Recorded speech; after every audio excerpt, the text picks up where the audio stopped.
Welcome to prep mart. अपन मौर्योत्तर काल के पिछले जो आगे अपने पिछले वीडियो में अपन ने 100 सवाल को हल किया था। अब अपन लगभग 300 सवाल हैं उनको सॉल्व करते हैं। इसमें से एक भी सवाल आपके बाहर नहीं आने वाला है। तो आज शुरू कर रहे हैं 101 से। अगर पिछले 100 सवाल देखने हैं तो आप मेरे जो प्लेलिस्ट है उसमें जाकर ये वीडियो देख सकते हैं। तो मौर्योत्तर काल के अगले जो सवाल है वो शुरू करते हैं। पर्शियन साम्राज्य का वास्तविक संस्थापक कौन था? तो सही आंसर होगा मित्रदात प्रथम। देखिए ये सवाल जो वन लाइनर है, इसमें से कोई भी सवाल चाहे कितना भी हार्ड पूछे, आपके एक भी एसएससी जीडी, एसएससी एमटीएस या कोई भी एग्जाम हो उनमें बाहर नहीं रहने वाला है। पहला वंश का सबसे शक्तिशाली शासक कौन था? तो सही आंसर होगा गोर्डोफनीस। गोर्डोफनीस की राजधानी कहाँ थी? तो ये तक्षशिला इनकी राजधानी हुआ करती थी। किस शासक के समय सेंट थॉमस भारत आया था? तो गोर्डोफनीस के समय सेंट थॉमस था वो भारत आया था।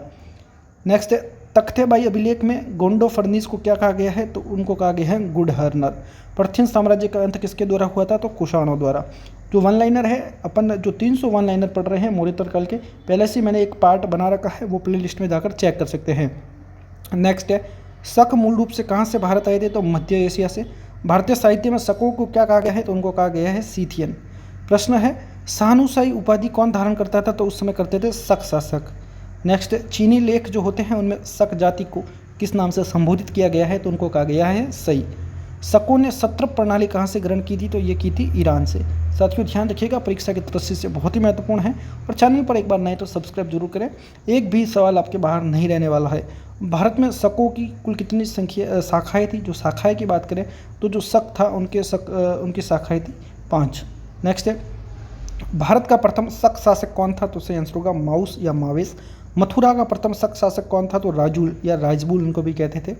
मथुरा सिंह शीर्ष जो अभिलेख है वो किससे संबंधित है? तो वो संबंधित है राजूल जो शासक थे उनसे। नेक्स्ट है तक्षशिला ताम्रपत्र अभिलेख किसका है? तो ये है मावेज या माउस का। अगर सस्टन वंश एवं रुद्र दमन के बारे में देखें अपन, तो चस्टन वंश का सबसे प्रसिद्ध शक शासक कौन था? तो सही आंसर होगा रुद्र दमन। रुद्र दमन ने किस प्रसिद्ध झील की मरम्मत करवाई थी? ये मोस्ट इंपॉर्टेंट है, कई बार सवाल रिपीट हुआ है तो इनको थोड़ा ध्यान रखिएगा। रुद्र दमन ने सुदर्शन झील की मरम्मत करवाई थी। सुदर्शन झील की मरम्मत के समय सौराष्ट्र का प्रांतीय पाल कौन था? तो सही आंसर होगा सुविशाख। साथियों अगर आपको करंट अफेयर की पीडीएफ चाहिए फिर या हिस्ट्री के वन लाइनर चाहिए तो आप हमें डीएम कर सकते हैं 7014975639 पर। संस्कृत भाषा में लिखा गया भारत का प्रथम बड़ा अभिलेख कौन सा है? तो रुद्र दमन का जूनागढ़ अभिलेख। अपन एसएससी से जुड़े जितने सब्जेक्ट हैं, चाहे कोई भी एग्जाम है, वो हिस्ट्री, पॉलिटी या ज्योग्राफी, सब सब्जेक्ट के वन लाइनर को देखने की कोशिश करेंगे। और अपन जो ईजी से हार्ड की ओर बढ़ते हैं, पहले ईजी को सॉल्व करते हैं उसके बाद हार्ड, ताकि एक भी सवाल आपका बाहर नहीं जाए। रुद्रदमन ने किस सातवां शासक को 2 बार पराजित किया था? तो वशिष्ठ पुत्र पुलवामी को। शक्ति का अंतिम उन्मूलन किसने किया? तो चंद्रगुप्त द्वितीय विक्रमादित्य द्वितीय ने। तिथि युक्त एवं संस्कृत लेख युक्त सिक्के सर्वप्रथम किसने चलाए? तो रुद्रदामन ने। अभिलेखों में रुद्रदामन को किस नाम से संबोधित किया गया है? तो भ्रष्टराज प्रतिष्ठापक। नेक्स्ट है रुद्रदमन किस विद्या में प्रवीण था? तो सही आंसर हुआ गांधर्व विद्या।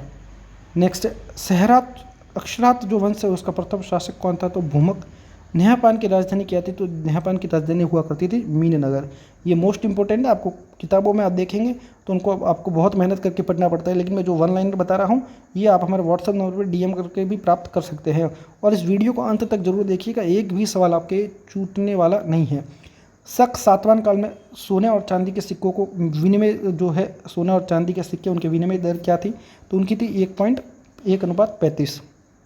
किस अभिलेख में वर्णस एवं प्रभास के ब्राह्मणों को गांव दान देने का उल्लेख मिलता है? तो वर्णस एवं प्रभास के ब्राह्मणों को गांव देने का उल्लेख मिलता है कन्हेरी अभिलेख में।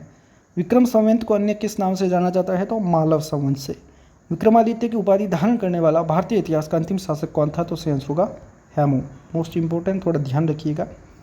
नेक्स्ट है कुषाण किस कबीले से संबंधित है? तो यूछी यानी कबीले से।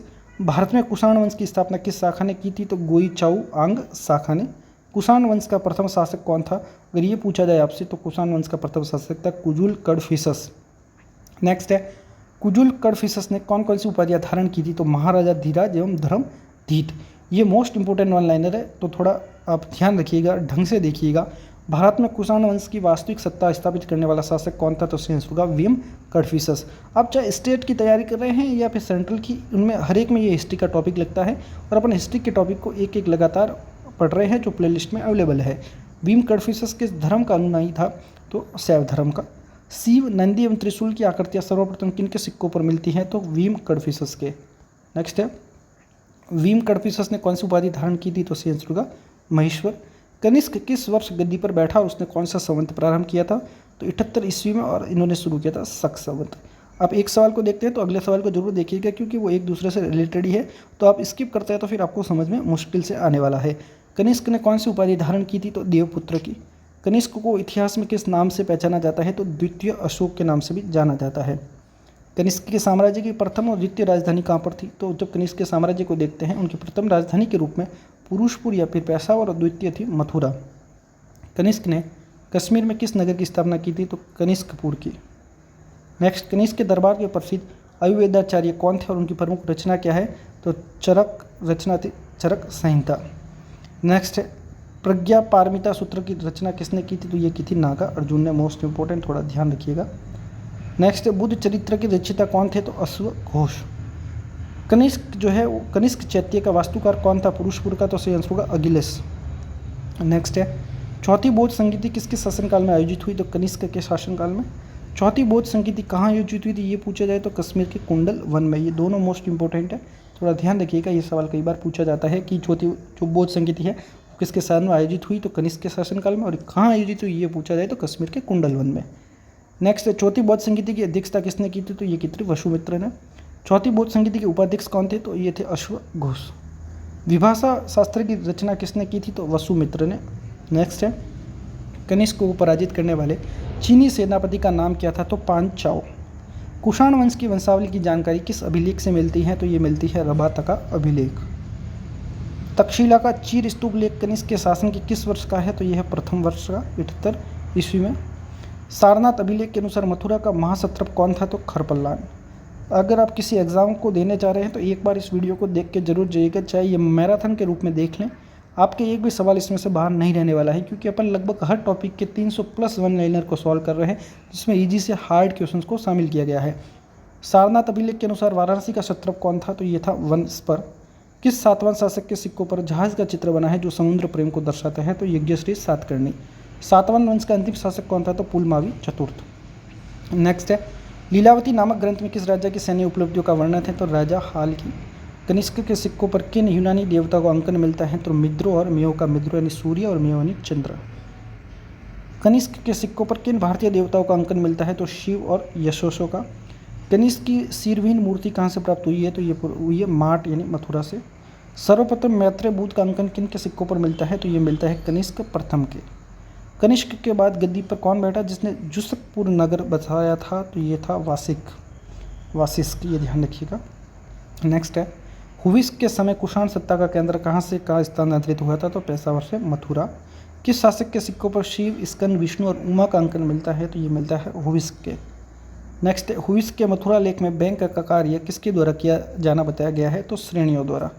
कनिष्क कुल का अंतिम महान शासक कौन था? तो वासुदेव प्रथम।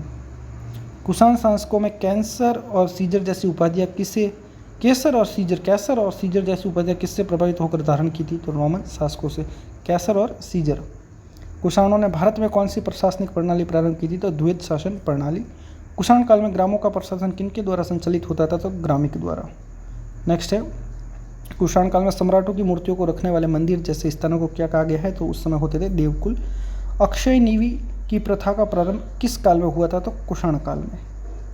गांधार एवं मथुरा कला का सांस्कृतिक सम्मिश्रण किस काल की विशेषता है? तो ये विशेषता है कुषाण काल की। खारवेल के इतिहास का मुख्य स्रोत कौन सा है? तो हाथीगुम्पा अभिलेख। हाथीगुम्पा अभिलेख में खारवाल के शासन के कितने वर्षों का विवरण मिलता है? तो ये मिलता है 13 वर्षों का। खारवाल ने 5वें वर्ष में किस नहर का जल राजधानी तक पहुंचाया था? तो तनसुली नहर का।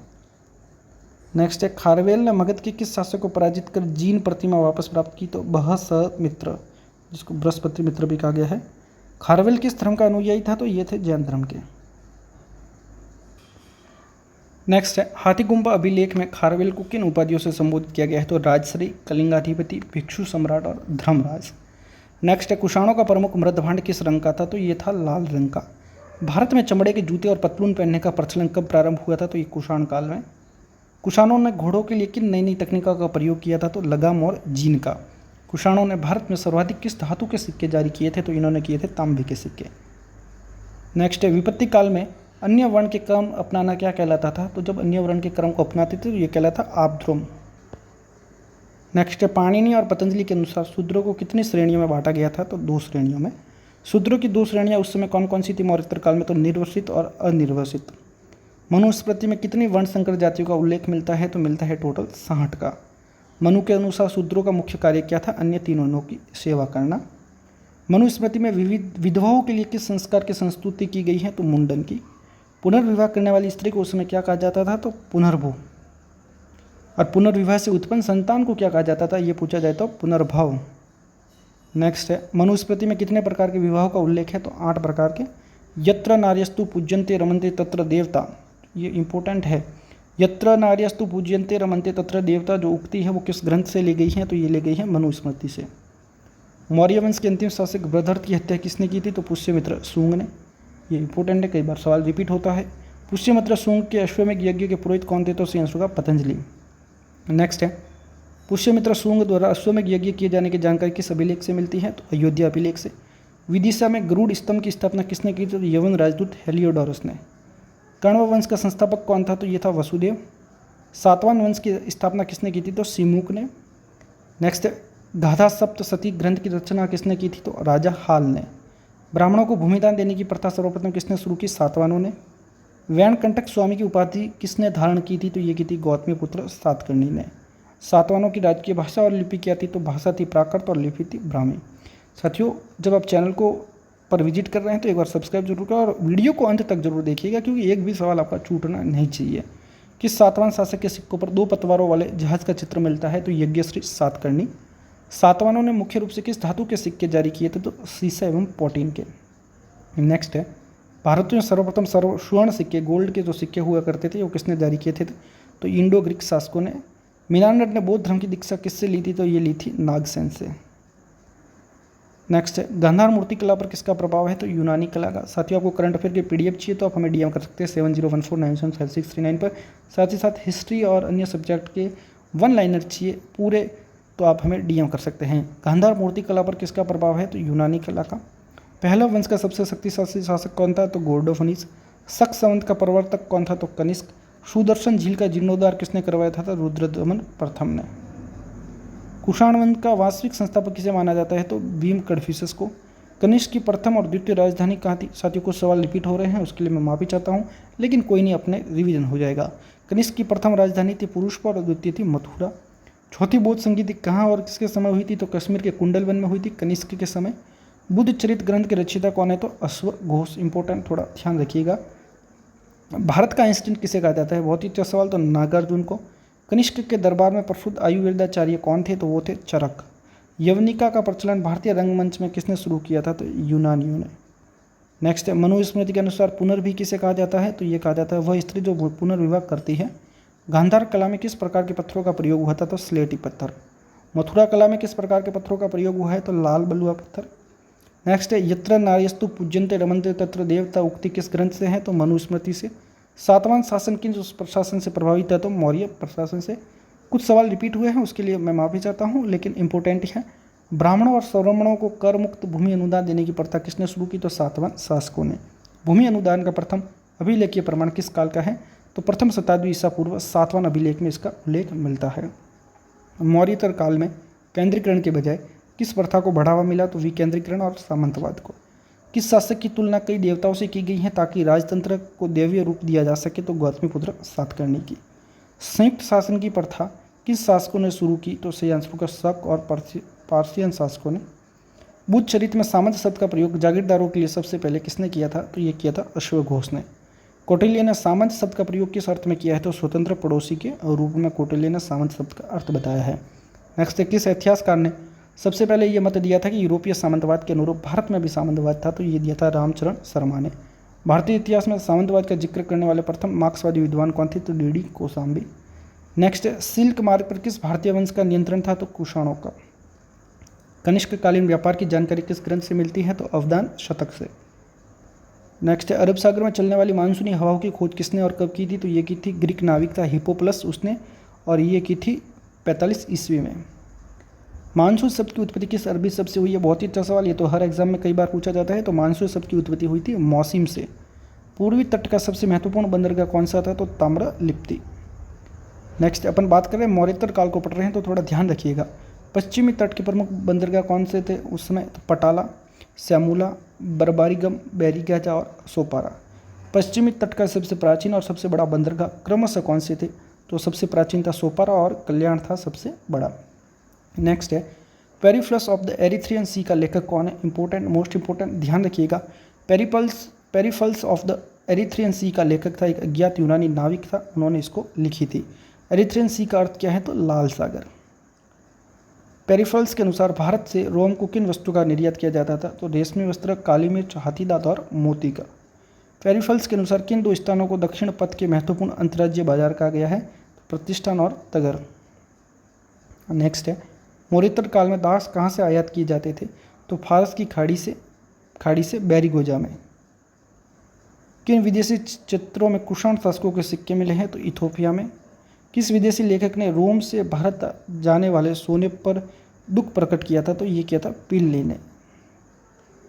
नेक्स्ट है प्लिनी के अनुसार रोम प्रतिवर्ष भारत की विलासिता सामग्रियों पर कितने सिस्टर्स खर्च करता था? तो सेंस का 10 करोड़ सिस्टर्स।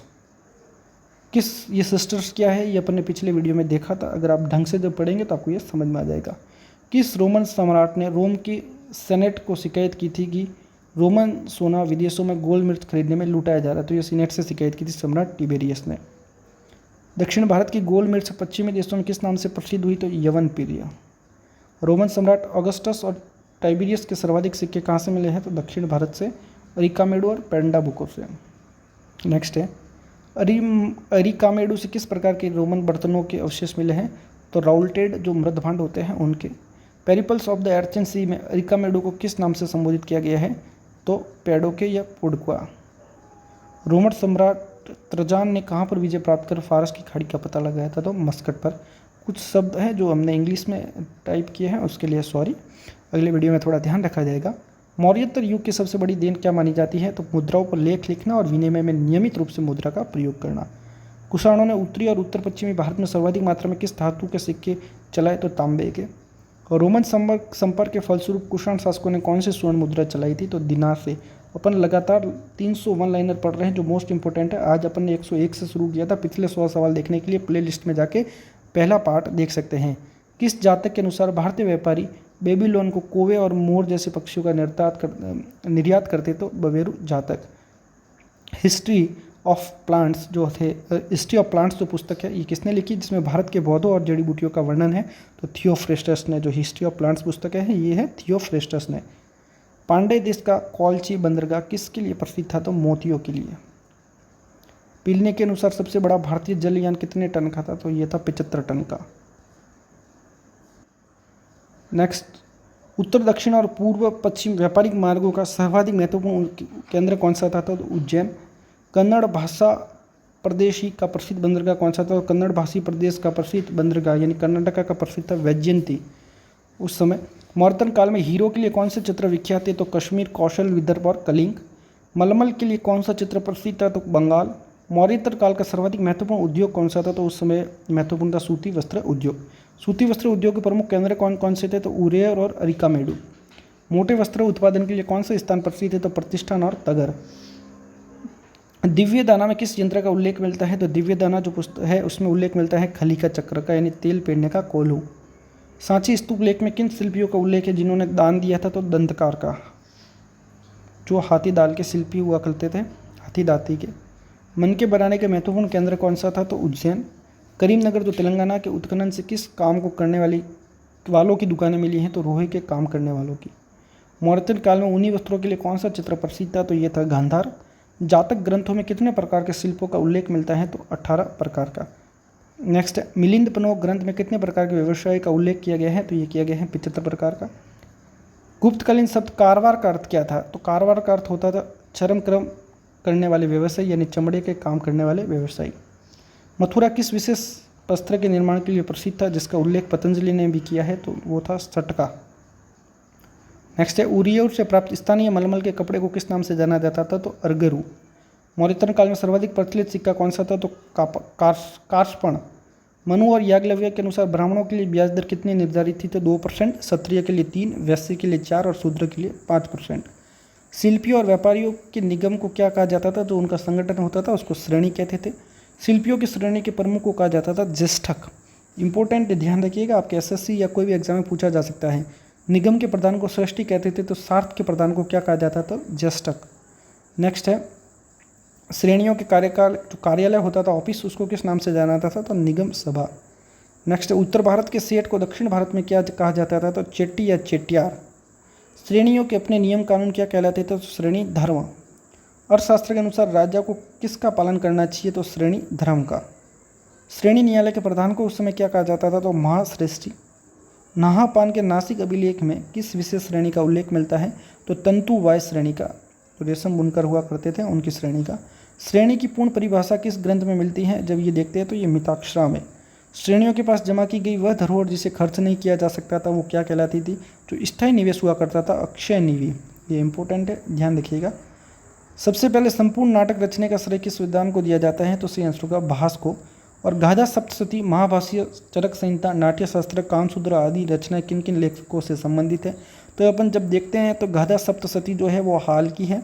पतंजलि महाभाष्य पतंजलि की, चरक संहिता चरक की, नाट्यशास्त्र भरत मुनि की, कामसूत्र जो है वो वात्स्यायन की, अश्वघोष ये जो कामसूत्र है वात्स्यायन की, बुद्धचरित सौंदरानंद जो है वो अश्वघोष की, और स्वप्रवास वदता है जो है वो है भास की। तो साथियों ये थे 300 इंपॉर्टेंट ऑनलाइनर जो परीक्षा की दृष्टि से बहुत ही महत्वपूर्ण थे। चैनल पर नए तो एक बार सब्सक्राइब जरूर करें। जय हिंद, वंदे मातरम। मिलते हैं अगले वीडियो के साथ।